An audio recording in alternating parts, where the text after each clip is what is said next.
Merci, Monsieur le Président.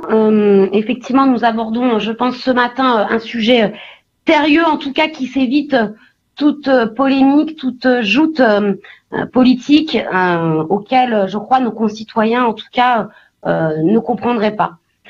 Ce contexte dans lequel se place cette délibération, nous le connaissons depuis maintenant plusieurs années, et il semble d'ailleurs qu'il s'accentue ces dernières semaines. Oui, il y a chez nos concitoyens de l'inquiétude, parfois même de la peur. La sensibilité politique que je représente a été confrontée très tôt à ces questions. On nous a d'ailleurs même, il y a quelques années de cela, montré du doigt, alors que nous n'avons jamais nié cette question de l'insécurité et nous avons été amenés à y répondre de manière forte, notamment pour assurer la sécurité des femmes, des hommes qui vivent dans ces quartiers populaires et qui ont été les premières victimes de ces montées de violence et d'insécurité dans notre société.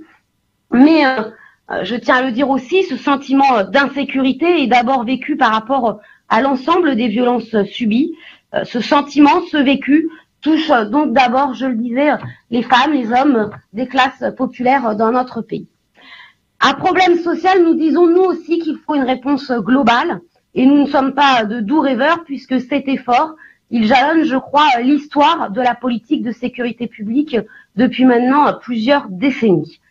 Cependant, nous refusons à essentialiser, j'ai envie de le dire ainsi, la délinquance. Et donc, oui, nous l'inscrivons dans un contexte politique, dans un contexte économique. Et donc, c'est une réponse, comme je le disais tout à l'heure, globale, qui doit avoir lieu. Service public, rôle du maire et plus largement place des élus, prévention, répression, prise en compte de la victime, éducation, moyens humains, notamment policiers et éducatifs, moyens humains et je le redis, là encore, y compris avec des présences dans nos commissariats aujourd'hui qui sont inférieures à la présence humaine qu'il y avait en 2007. Alors les évolutions techniques sont une des réponses, un des outils pour engendrer en tout cas cette insécurité et ces violences qui s'exercent parfois. Cependant, les caméras, et je crois nous le savons, ne résoudront jamais le malaise social que notre pays traverse. Elles ne sont qu'un outil parmi d'autres de la réponse publique à la délinquance et donc sachant les mettre à leur place sans se faire non plus d'illusions sur le fait qu'elles seraient l'alpha et l'oméga. D'autant plus que monte dans un certain nombre notamment de villes, notamment de quartiers, toute la question, au-delà de l'aide à l'investissement pour de tels équipements, du besoin aussi d'un accompagnement des collectivités locales pour sécuriser ces équipements, parce que l'on peut se gargariser d'avoir tant de caméras, mais quand elles ne durent que quelques jours, eh bien finalement cet investissement est réduit à peau de chagrin et donc il faut venir aussi en accompagnement de sécurisation.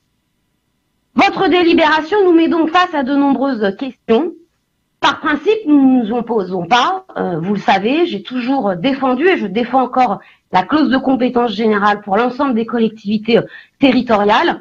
Et donc, effectivement, si votre choix politique est celui-ci, pourquoi ne pas soutenir l'effort de nos collectivités locales dans ce domaine comme dans d'autres?